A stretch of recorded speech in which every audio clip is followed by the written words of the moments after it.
1825, the Cincinnati Literary Gazette published a story called The Ice Ship. Narrated by an old sea captain, the story tells of a voyage from his youth across the Baltic. Assigned the night watch, the old sea captain describes the bitter cold and persistent threat of ice and storms. On one of those cold moonlit nights, a lookout spotted a ship looming on the horizon. They fired their signal gun and approached the vessel. As she came into clear view, they saw that her sails were unkept and she was covered in ice. Our narrator says her rigging exhibited every prismatic color as it quivered in the moonbeam. As they drew closer, they realized that her hull was encased in a thick layer of ice. A helmsman stood at the ship's wheel. The crew called out to ask, "What ship is that?" But the helmsman remained still, staring straight ahead. They tried other languages, but he ignored them all. Finally, they decided to send a boarding party to inspect the strange ship and speak with her elusive crew. As they rowed out to the ghostly ship, they heard nothing but the sounds of waves lapping at her hull. After securing a line and climbing aboard, they found her decks covered in a thick layer of ice. Making their way to the helmsman, one of the men tripped over something on the deck. It was a man, his frozen dead eyes staring up at the sky. More followed. When they finally reached the helmsman and lifted their lamp to his face, they realized that he was dead as well, frozen solid to the wheel, staring ahead into the void. In the captain's cabin, they found the master of the ship, frozen like the others. His face contorted in a wild look of horror. His eyes conveyed a sense of dread that the narrator could never forget. Overtaken by the terror, the boarding party fled the phantom ship as fast as they could. As soon as they returned to the safety of their own ship, the winds changed, and the ice ship vanished into the darkness. It's a tale that has been told and retold. In some versions, the boarding party finds the captain's log and learns that the ship was searching for the Northwest Passage. In others, the nameless ship is called the Gloriana. More commonly, the phantom ship is called the Octavius. It's one of the most popular ghost ship stories out there, and you'll find it listed all over the internet. But as far as any researcher can tell, it's just a story. A creepy tale that appeared in a literary magazine almost 200 years ago. While the story of the Octavius is one of fiction, it conjures the very real unease evoked by a ship left to drift the vast and unknowable sea. An uncanny reminder of our own impending fate.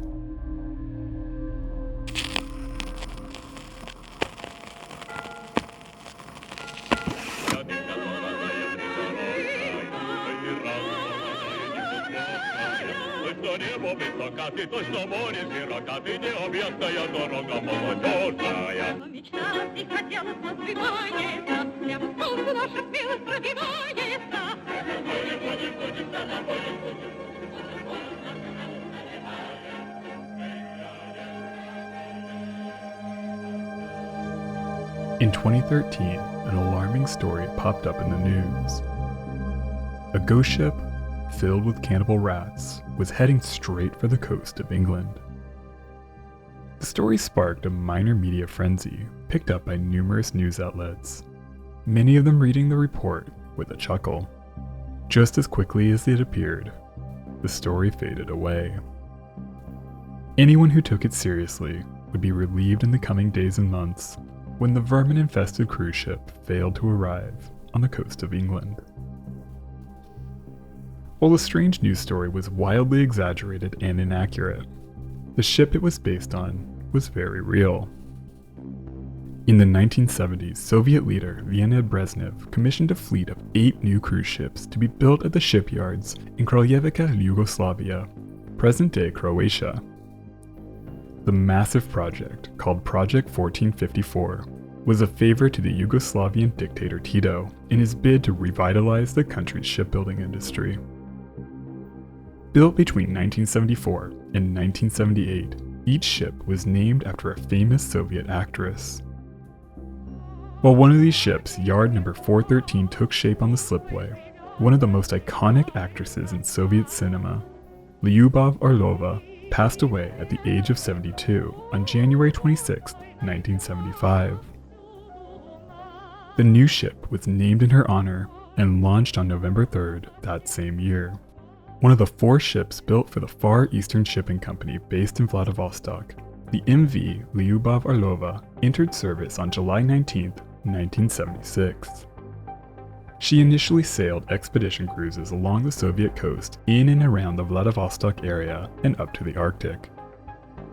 Like her sister ships, the Lyubov Orlova was built with a reinforced hull designed to withstand ice impacts. She came in at 4,251 gross tons and measured 295 feet or 90 meters in length, with a beam of 53 feet or 16 meters. She was powered by twin diesel engines that could generate a combined 5,209 horsepower and achieve a cruising speed of around 12 knots. The Lyubov Orlova was by no means luxurious, but she offered comfortable accommodations. She was equipped with 59 all-outside cabins, each equipped with a private bathroom. She could carry 110 passengers with a crew of 70. She boasted a large observation deck, a 100-seat dining room, 2 cafes, one with a 40-seat bar, and the other with 60 seats that could double as a cinema or a lecture hall, as well as a large music room with a dance floor and a bandstand. In 1978, the ship was chartered and sent to Canada to shoot the movie Bear Island, starring Donald Sutherland and Vanessa Redgrave.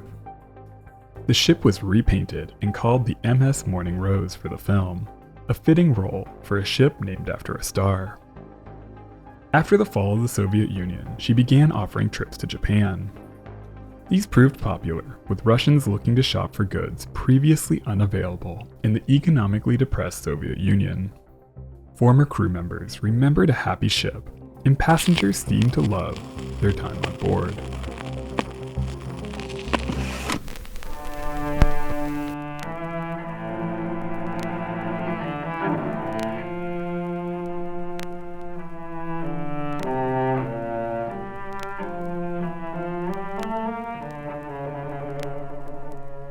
From the moment people took to the sea, they returned with unnerving stories from their time at the edge of the world. Sights and sounds that delighted, amazed, and frightened a population that seldom traveled more than a mile or two in their entire lives. One of the most infamous of these tales is the story of the Flying Dutchman. While the myth seems to have emerged sometime in the 1600s, the story did not appear in print until John Macdonald's travels in various parts of Europe, Asia, and Africa during a series of 30 years and upwards was published in 1790. In it he writes, "The weather was so stormy that the sailors said they saw the Flying Dutchman. The common story is that this Dutchman came to the Cape in distress of weather and wanted to get into the harbor, but could not get a pilot to conduct her and was lost in that ever since, in very bad weather, her vision appears."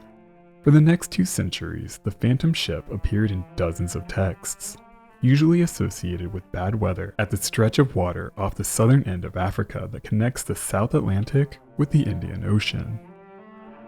This marked one of the most dangerous stretches of the route captains took between Europe and India and Southeast Asia, since Europeans first rounded the Cape starting with Portuguese explorer Bartolomeu Dias in 1487. The Cape of Good Hope in modern-day South Africa marks the beginning of the Cape, where warm water from the Gallus Current collides with cold water from the Benguela Current, producing some of the most volatile sailing conditions in the world. As the Cape Passage claimed more and more vessels over the years, it's no wonder that this became the canonical home of the infamous Flying Dutchman. By the late 17th century, the passage came to be dominated by the Dutch East India Company. Some sources claim that the fabled ship was at least partially inspired by the story of the Dutch captain Bernard Fock, who was known for the speed of his passages between the Netherlands and Java. It was said that he owed his speed to a pact with the devil. Other stories attribute the Flying Dutchman to a Captain van der Decken, who encountered a brutal storm as he began to round the Cape. Though his crew begged him to wait for the weather to pass, he pressed forward, claiming that he would bring his ship round the Cape even if he had to sail until doomsday. This arrogant disregard for the fury of nature angered the gods of the sea, who took their revenge by trapping the stubborn captain and his crew there for all eternity, doomed to never find a safe harbor. Whatever the origin of the myth, numerous sailors throughout the centuries have claimed to have very real encounters with the phantom ship. One of the most famous sightings occurred on board a Royal Navy ship, HMS Picanti, in 1881, when future King George V and his brother, Prince Albert Victor, served as part of her crew. The sighting was recorded as follows. July 11th. At 4 a.m., the Flying Dutchman crossed our bows.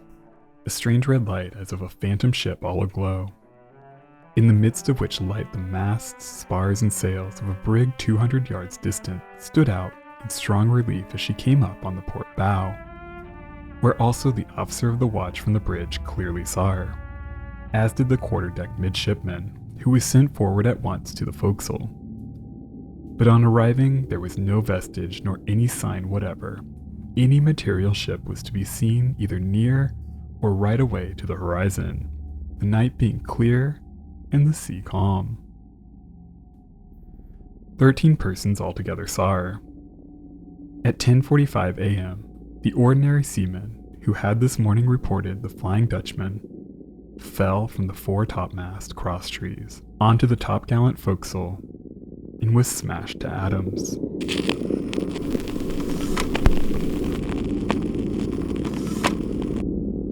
Another sighting came from a British ship in 1835 that reported nearly colliding with the Flying Dutchman in a storm, before the phantom ship vanished in midair. Numerous similar stories followed, always telling the same unsettling tale of an unnaturally fast sailing ship, often appearing during a storm, before vanishing without a trace. Sightings of the Flying Dutchman were usually seen as a bad omen, a promise that something bad lay just over the horizon. Strangely, or maybe tellingly, the last stories of the Flying Dutchman appeared during the chaos of World War II. Since then, the mythical ship seems to have been relegated to the past. But that doesn't mean that ghost ships, either real or imagined, don't continue to capture the public imagination.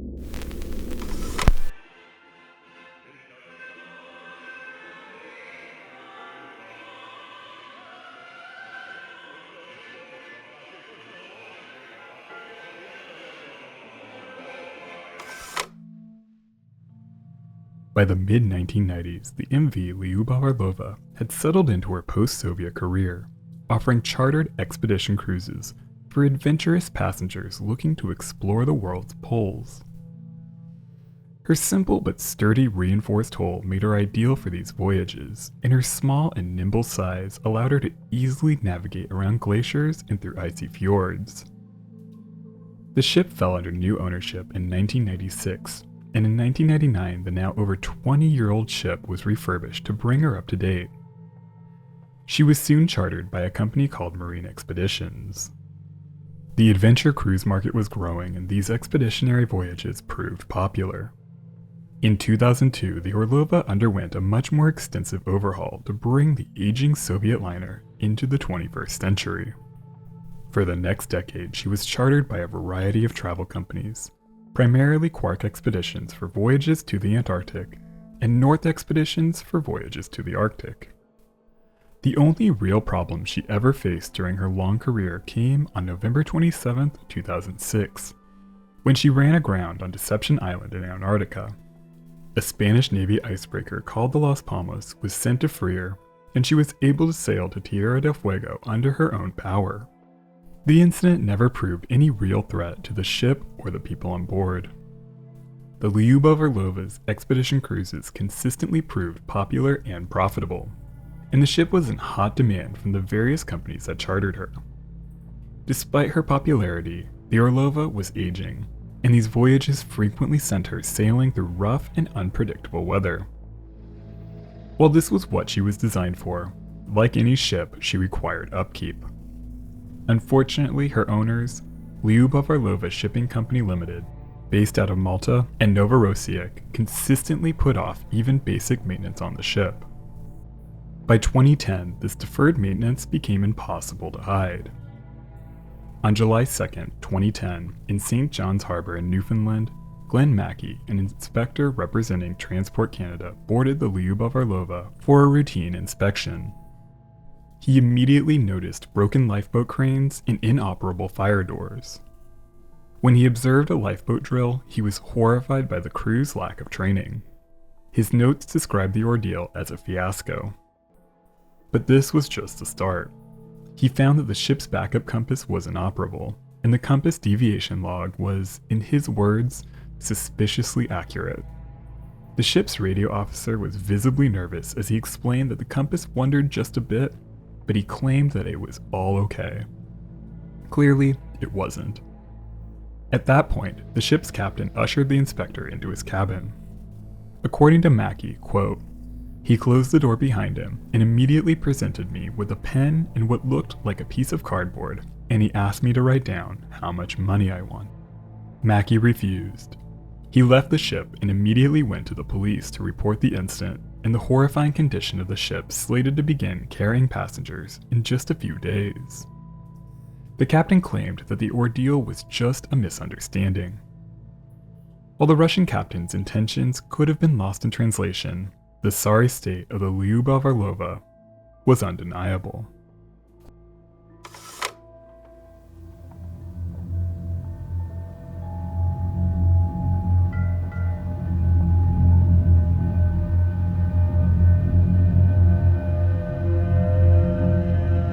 Since the days of the Flying Dutchman, ghost ships have become more tangible. Rather than a phantom ship sailing with a ghostly crew, the term has come to be associated with ships left abandoned. People now think of the Mary Celeste, the Caroline Deering, or the Bechamo. Some are more mysterious than others, but each holds a unique fascination. There's something uncanny about a ghost ship. It's a place that once provided comfort and safety, but now, bereft of humanity, they sail on without us. They no longer serve their purpose, and yet they persist. Like a corpse unburied, they offer a perverse reprieve in the unrelenting passage of time, an unending march into the abyss.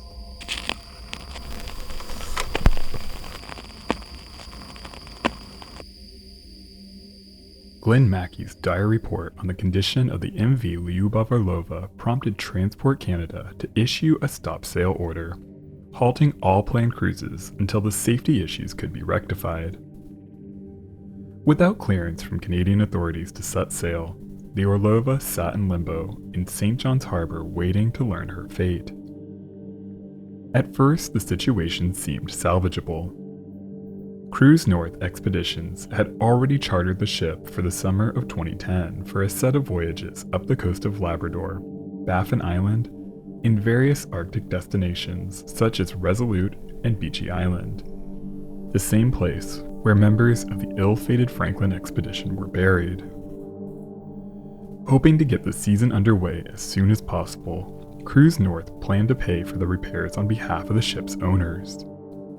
It was not uncommon for a charter company to cover minor maintenance costs, but as the company realized the severity of the situation, paired with the already large outstanding balance owed to them, they realized that it was increasingly unlikely that the Orlova's owners would ever pay them back.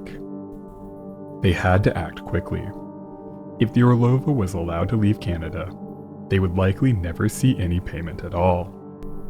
The company filed a $250,000 lawsuit against the Orlova's owners, and the United States court issued an order to seize the ship as collateral.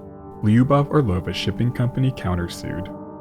They claimed that the Orlova was tight, staunch, and strong, properly manned and seaworthy at all times, and alleged that Cruise North miscalculated the cost of chartering the ship. Eventually, through multiple lawsuits, claims against the ship exceeded $2 million. St. John's Port Authority filed a suit of their own for unpaid docking fees and security costs as the cruise liner rotted away, taking up valuable space in their harbor. In September 2010, Lyubov Orlova Shipping Company had all but abandoned the ship. This left the 51 Russian and Ukrainian crew members in limbo. The various seamen, housekeepers, galley cooks, and officers had lived on the ship for almost a year. They were technically free to leave whenever they wanted, but if they did, they would be giving up their pay, which would not be issued until their contracts were finished when the ship was planned to dock in Tenerife at the end of the season.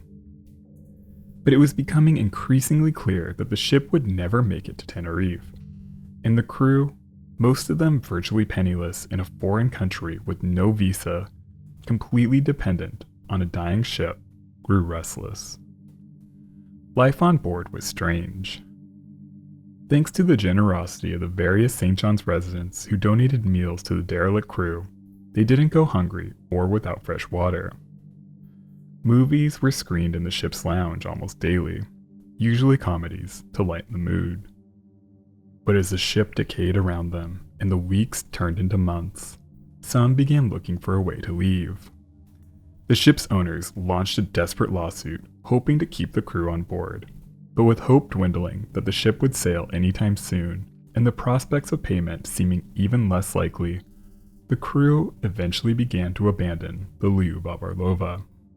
This was usually at great personal expense for the low-earning workers, many of whom had to depend on family or help from the Russian government to return home.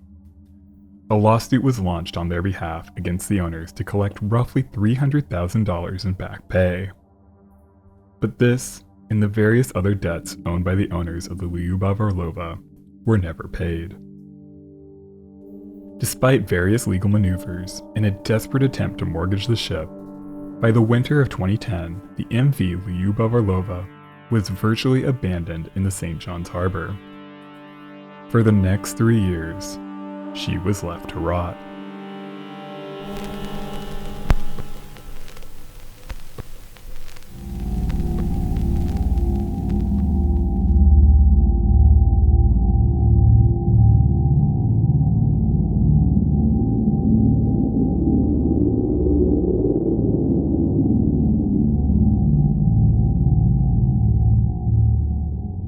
Shortly after the MV Lyubov Orlova entered service in the late 1970s, the Soviet poet James Patterson spent some time aboard the gleaming white cruise ship. Patterson was close friends with Lyubov Orlova, the actress the ship was named after, and his time aboard the ship brought up fond memories of his friend and his time in the Navy. He was inspired to write the following poem, "The entire abyss weakly pulses," a characteristic peculiar to it. This apparent calm seems to mesmerize. What awaits us? A stellar expanse of ocean that is as old as all this world? At dawn in underwater space, it is time for us to dive.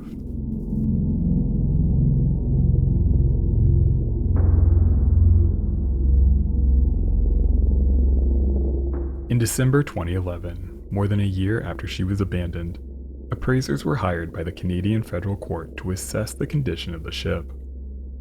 The moment they boarded the Lyubov Orlova, they were transported into a nightmare. Absent any crew or the funds necessary to maintain her, the vessel quickly deteriorated. Burst pipes, broken windows, and damaged doorways let water seep into the ship, creating a dark and damp atmosphere inside. Mold and mildew quickly spread, and her ballast tanks filled with filthy water, creating an unnatural list. an infestation of rats soon moved in. Within just a few months, the modest cruise ship was transformed into a rotting hellscape, like something out of a horror movie. The appraisers concluded that any attempt to revitalize the ship would be too costly to ever turn a profit. In February 2012, she was purchased in a court-ordered sale by the Neptune International Shipping Company for $275,000. While it was clear that her passenger service days were long behind her, these new owners briefly explored the possibility of revitalizing the ship, but this never came to pass, and the Lyubov Orlova continued to rot in St. John's Harbor for another year.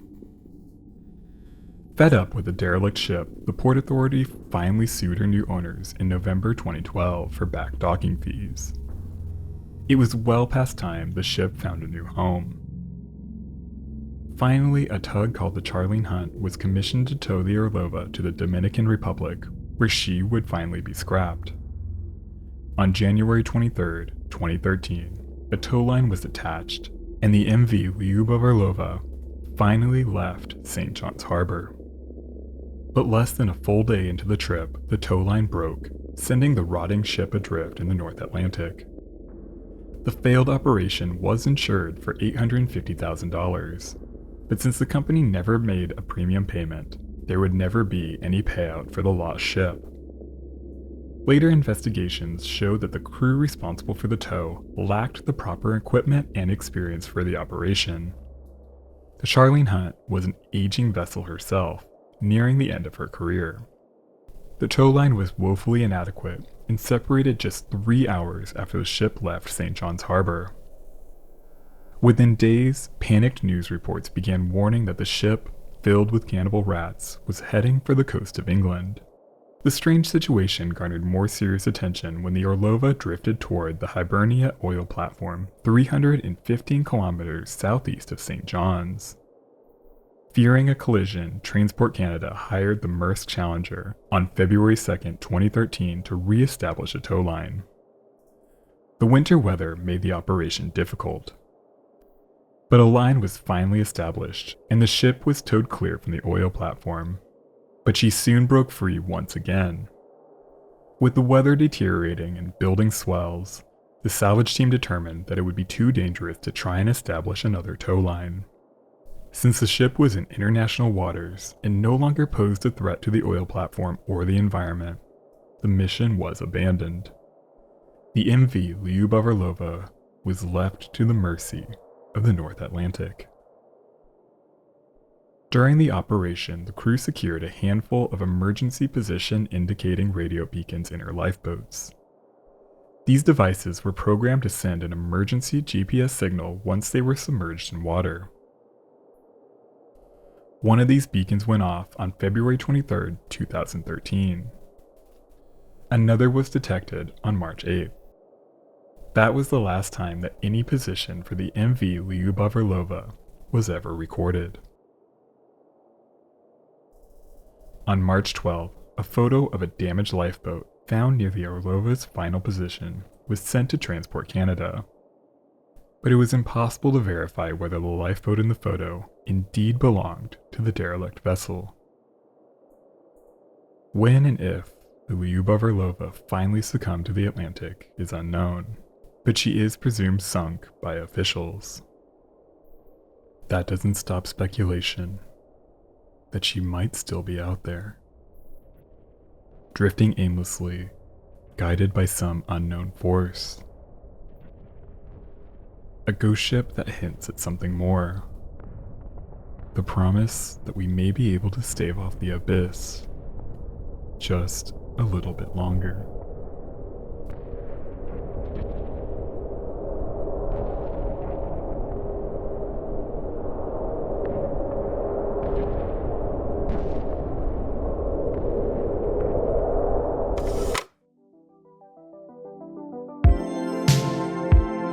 I hope you enjoyed this special Halloween video. I had a lot of fun making it. If you want more videos like this one, help out the channel with a like, comment, and subscribe if you haven't already. I want to give a special shout out to my supporters on Patreon and my channel members. They help keep this ghost ship moving. Alright crew, that's all I've got. Till next one, be nice to people.